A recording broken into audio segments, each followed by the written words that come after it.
오늘 하나님의 뜻을 여러분에게 전하고자 합니다. 여러분이 오늘 이 자리에 오신 것은 결코 우연이 아닌 것입니다. 하나님이 여러분들을 이곳으로 이끄셔서 여러분에게 말씀하시기를 원하십니다. 하나님이 전하시고자 하는 말씀은 성경 로마서 5장 8절의 말씀입니다. 이 말씀은 잠시 전에 화면에서도 보았듯이 한 문장으로 되어 있는 짧은 구절입니다마는 위대한 진리를 포함하고 있습니다. 자, 우리가 직접 함께 읽어보실까요? 한 목소리로 시작. 우리가 아직 죄인 되었을 때에 그리스도께서 우리를 위하여 죽으심으로 하나님께서 우리에 대한 자기의 사랑을 확증하셨느니라. 아멘. 여기 자막을 좀 띄워놔 주시면 이 말씀에는 세 가지 등장인물이 나옵니다.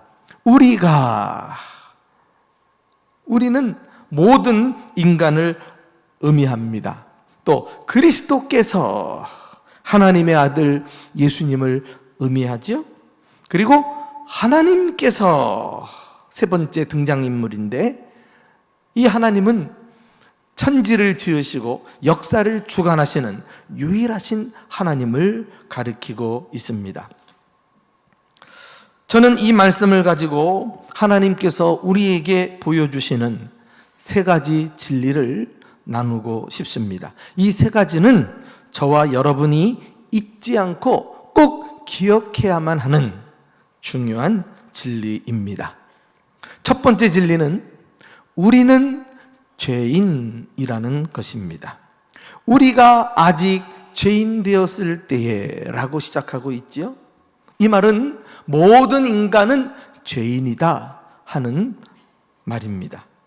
이것은 우리가 도덕적으로 얼마나 큰 죄를 지었느냐 이전에 하나님 앞에 본질적으로 죄인된 존재라는 사실을 일깨워 줍니다.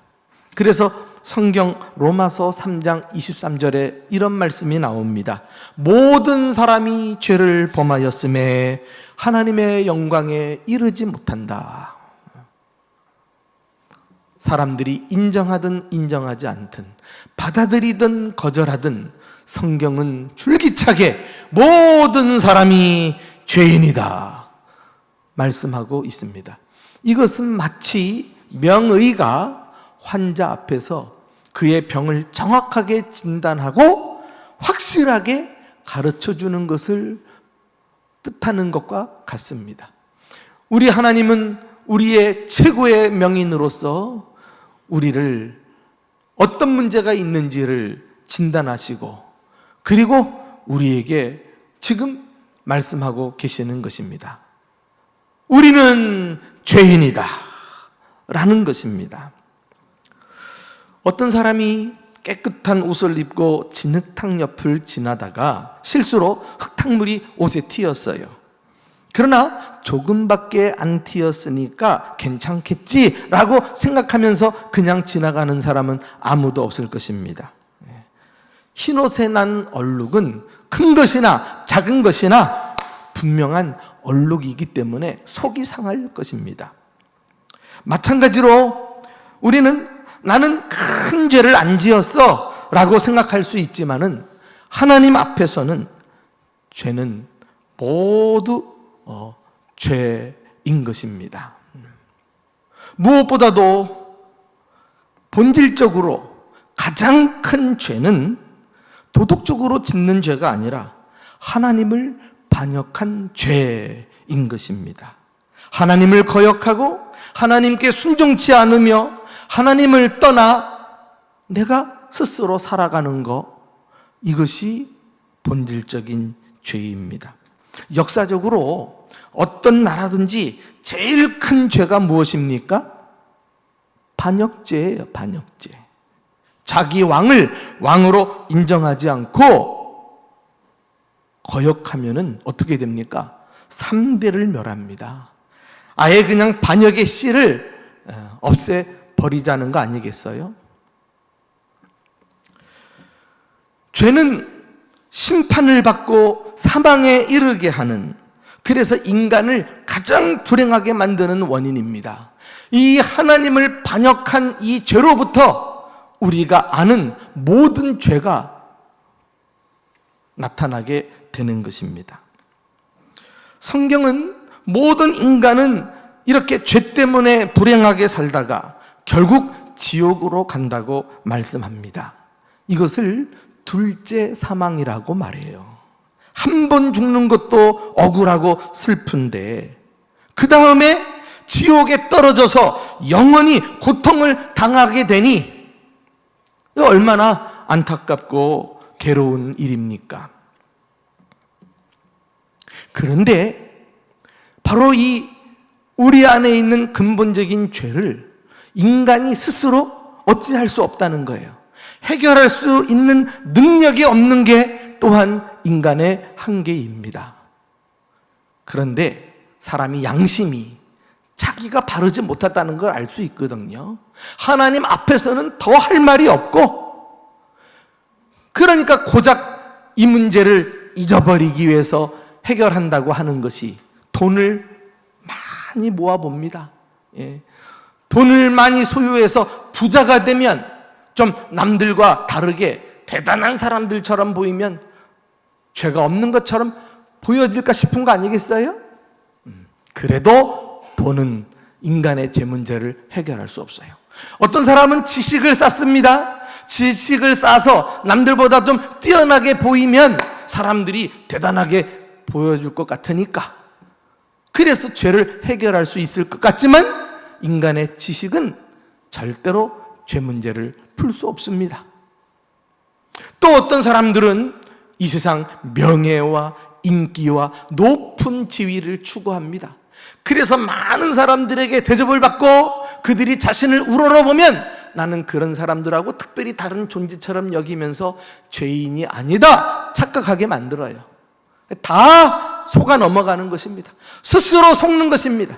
아무리 화려한 계급장과 여러 가지 세상의 것들로 치장을 한들 가면을 쓰는 거예요. 가면을. 그 속은 죄인인 것입니다.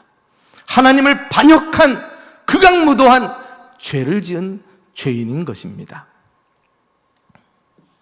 하나님은 바로 우리가 이 사실을 인정하기를 원하십니다. 오늘 우리가 읽은 성경 말씀은 자연스럽게 우리에게 두 번째 진리로 인도합니다.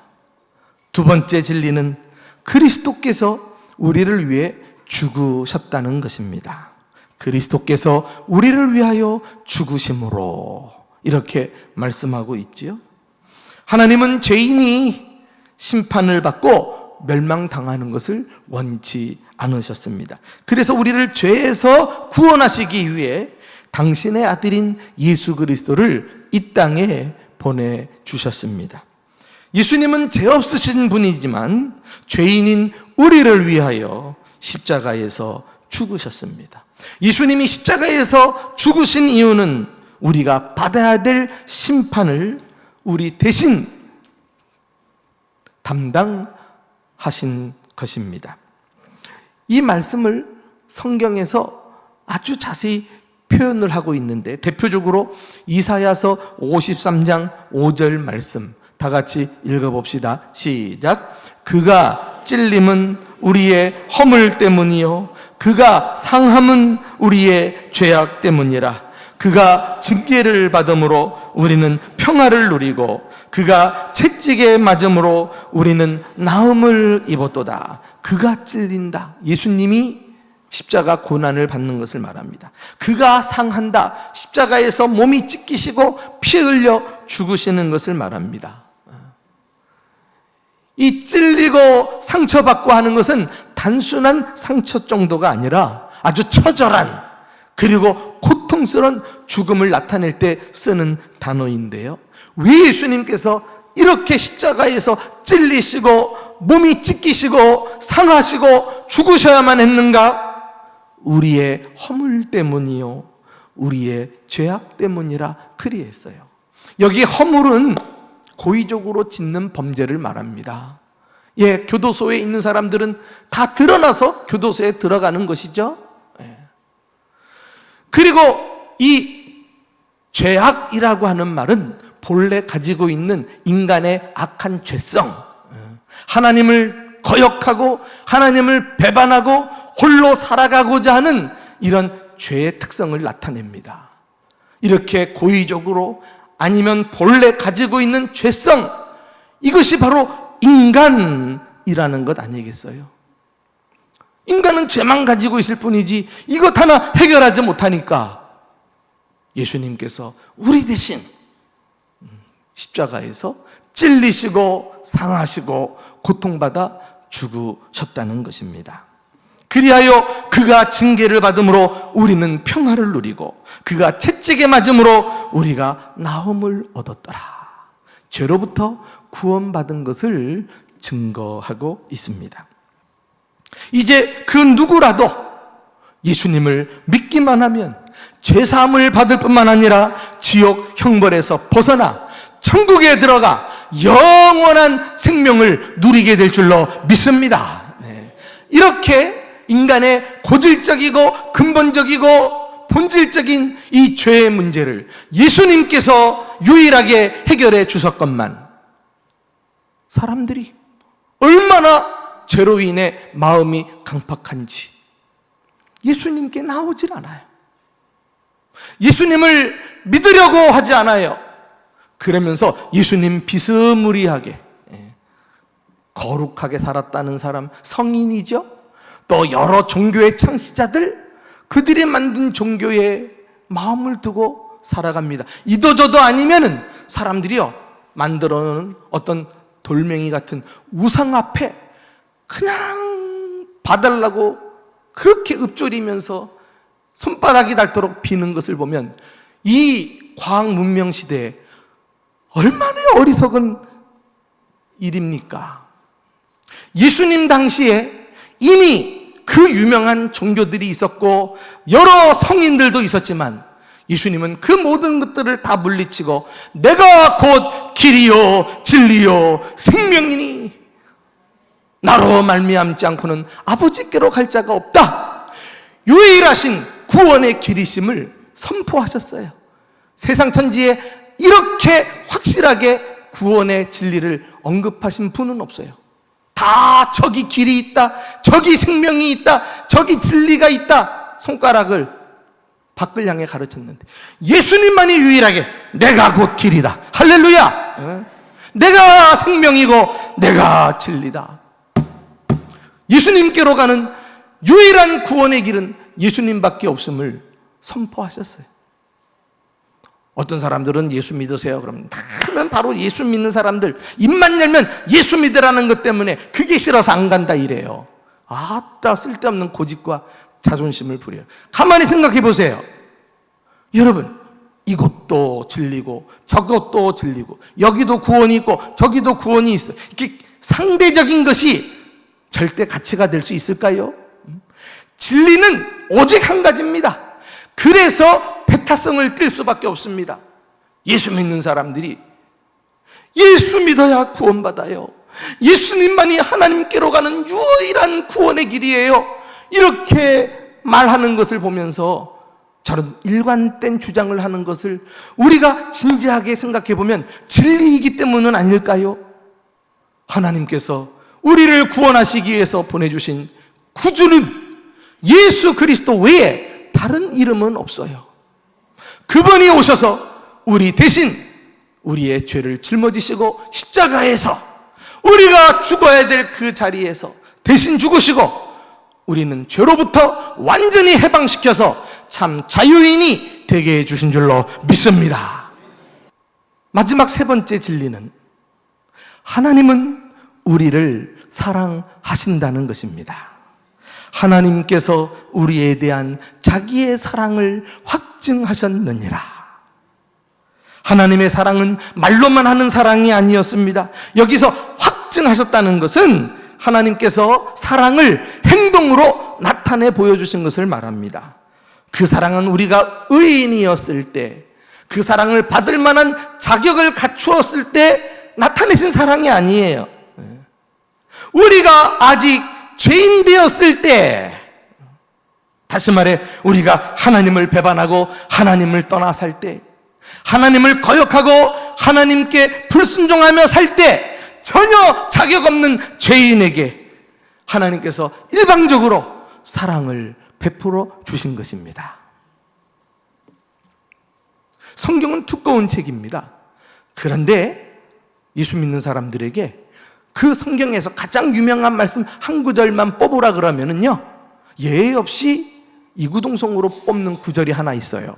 바로 요한복음 3장 16절이라는 구절인데, 이 구절에는 하나님이 우리를 어떻게 사랑하셨는지를 나타내주고 있습니다. 자, 우리 다 같이 읽어봅시다. 시작. 하나님이 세상을 이처럼 사랑하사 독생자를 주셨으니 이는 그를 믿는 자마다 멸망하지 않고 영생을 얻게 하려 하심이라. 하나님이 우리를 어떻게 사랑하셨습니까? 세상을 이처럼 사랑하사. 여기 세상은 우주 만물을 의미하는 게 아니라 그 안에 살고 있는 인류를 말합니다. 인간을 이처럼 사랑하셨다는 거예요. 우리가 죄로 악하면 악할수록 하나님은 우리를 더욱 사랑하셨다는 거예요. 죄가 크면 클수록 그것과 비례해서 하나님은 더 큰 사랑으로 우리를 은혜를 베풀어 주시는 것입니다. 어느 아버지가 아들이 불행하게도 감옥에 갇히게 되었어요. 그런데 매주 편지를 써보내고 매달 면회를 갔습니다. 아들은 그런 아버지를 이해할 수 없었어요. 나중에는 따져묻듯 물었습니다. 왜 나 같은 놈을 이토록 사랑하십니까? 아버지는 한마디 했어요. 너는 내 아들이기 때문이다. 하나님의 사랑은 사실 이 아버지보다 더 큰 사랑입니다. 하나님은 날마다 죄인인 우리에게 찾아오셔서 저와 여러분을 향한 사랑을 보여주시는 분이십니다. 우리가 어떤 처지에 있든, 우리가 어떤 죄를 지었든 하나님은 우리가 당신께로 돌아오기를 기다리고 계십니다. 있는 모습 그대로 차별하지 않고 그 바다와 같은 넓은 팔을 벌려서 우리를 품어주시려고 기다리고 계십니다. 단 한 번도 저와 여러분들을 잊으신 적이 없이 한결같이 사랑하시는 하나님, 이 하나님의 사랑을 외면하지 마십시오. 여러분은 하나님의 사랑을 받기에 충분히 대단한 존재이십니다. 하나님께서 부디 이 내미시는 사랑의 손길을 이 시간에 꽉 붙잡을 수 있기를 주님의 이름으로 축복합니다. 요즘처럼 나쁜 소식, 가짜 뉴스가 난무하는 이 절망적인 시대에 복음이야말로 유일한 희망이요, 인간의 문제를 해결해주는 유일한 해답인 줄로 믿습니다. 그 해답이 바로 오늘 배운 로마서 5장 8절에 녹아져 있습니다. 우리 한번 다 같이 읽어보실까요? 시작. 우리가 아직 죄인 되었을 때 그리스도께서 우리를 위하여 죽으심으로 하나님께서 우리에 대한 자기의 사랑을 확증하셨느니라. 우리는 하나님을 거역한 죄인입니다. 예수님은 그런 우리를 위해 십자가에서 죽으셨습니다. 하나님은 지금도 우리를 사랑하십니다. 그리고 이 사랑을 우리가 받아들이기를 원하고 계십니다. 이제 여러분이 해야 할 일은 단 한 가지, 하나님의 아들 예수 그리스도를 구주로 믿는 것입니다. 이것을 마음에 모신다 그래서 영접이라고도 말합니다. 요한복음 1장 12절에 예수님을 영접하는 사람이 어떤 복을 받는지가 잘 나와 있는데 우리 한번 다 같이 읽어봅시다. 시작. 영접하는 자, 곧 그 이름을 믿는 자들에게는 하나님의 자녀가 되는 권세를 주셨으니. 할렐루야.